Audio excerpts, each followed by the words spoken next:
Bonjour à tous et bienvenue sur la chaîne Nicomix Photographie. Aujourd'hui, je vais vous expliquer comment je prends les photos de véhicules et je vais vous parler aussi du 85 mm, pourquoi je l'utilise et pourquoi je l'utilise aussi pour les voitures. Générique.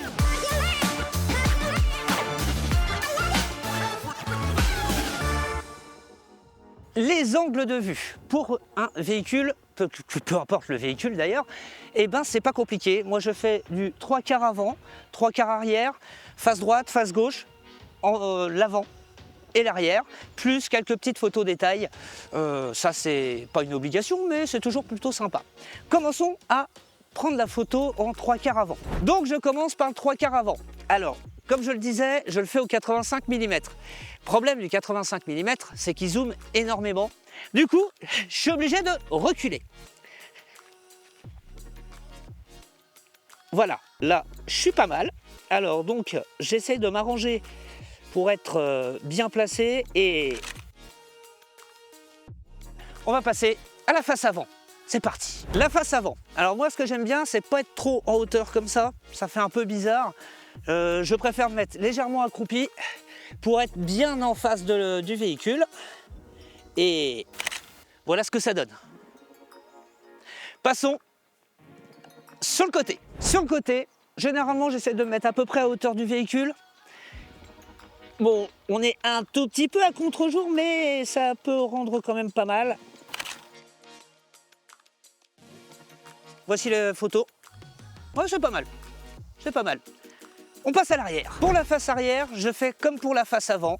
Je me mets légèrement accroupi.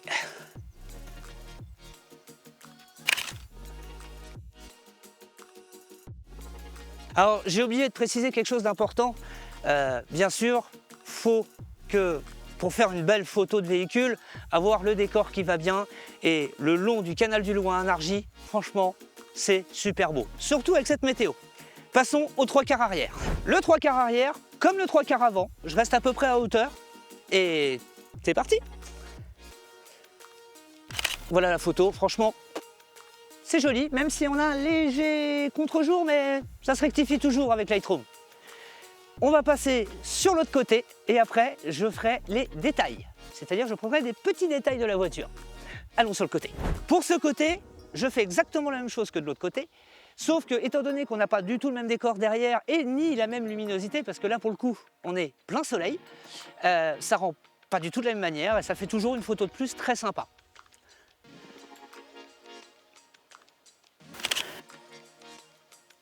Voilà, passons maintenant aux détails. Je vais prendre quelques petits détails de la voiture bien sympathiques. Premier petit détail que j'aime bien faire, c'est prendre la jante. Enfin, une jante en tout cas, surtout quand elles sont belles. Ça, c'est fait. Au suivant. Autre petit détail que j'aime bien prendre aussi en photo, le phare avec un petit bout de capot. Ça rend toujours très bien quand l'appareil photo veut bien faire le point. Alors ça, c'est le petit souci avec le 85 mm, c'est qu'on est un tout petit peu trop près des fois. Il a du mal à faire la mise au point, donc c'est pas grave, on passe en manuel. Hein. C'est pas mal. On continue. Là, je vais prendre le rétro avec un petit peu sur le côté. Ça me donne un effet de profondeur avec le 85 mm qui est franchement bien sympathique. Bon, là, je vais faire un petit essai. Je vais prendre le marchepied. D'habitude, je le fais pas, parce que c'est rare les véhicules avec des marchepieds. Je vais voir ce que ça rend.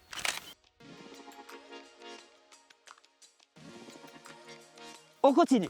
De temps en temps, je prends aussi l'intérieur, ça dépend du véhicule. Bon, les Vito, c'est pas le plus beau des véhicules au niveau intérieur, surtout cette série-là, mais on peut toujours essayer de faire une belle photo. Maintenant, petit bonus que j'aime bien faire aussi, c'est de prendre des photos avec les portières ouvertes. Donc, pareil que sur la face côté, mais avec les portières ouvertes. Ça fait un petit style qui est sympa souvent. Et je fais la même chose avec le coffre. Pour le coffre, je fais comme pour la face arrière. Je me mets légèrement accroupi. Et voilà. Donc voilà, c'est comme ça que je procède.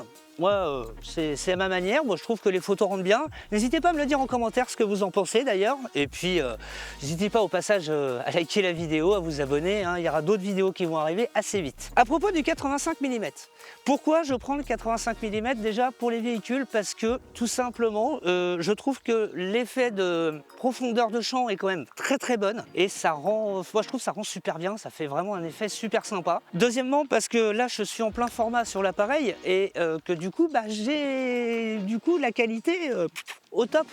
Ce qui fait qu'au niveau des retouches, franchement, c'est génial. Alors, le 85 mm, moi je l'utilise aussi beaucoup en portrait. Voici une photo de portrait d'ailleurs, que j'ai pris avec le 85 mm. C'est mon caméraman. Et voilà, je trouve qu'en portrait, cet appareil rend vraiment super bien. Enfin, cet objectif rend vraiment super bien. Là, celui que j'ai, c'est un 7 Artisan. Je crois que ça se prononce comme ça. Je vous mets le logo là. Alors, cette vidéo n'est pas sponsorisée. Et voilà, franchement, cet objectif, le 7 Artisan, c'est un 85 mm f1.8 et franchement, il est top de chez top pour ce genre de truc. Mais effectivement, 85 mm, on est obligé, comme vous avez vu tout à l'heure, de reculer quand même énormément pour être au bon niveau, quoi, parce que ça zoome quand même énormément. Mais c'est bien. Cette vidéo touche à sa fin, j'espère qu'elle vous aura plu. Et ben, comme je vous l'ai dit, n'hésitez pas à me laisser des commentaires et autres. Et surtout à partager. Et je vous dis à la prochaine fois, très bientôt, pour une nouvelle vidéo sur Nicomics Photographie. Salut!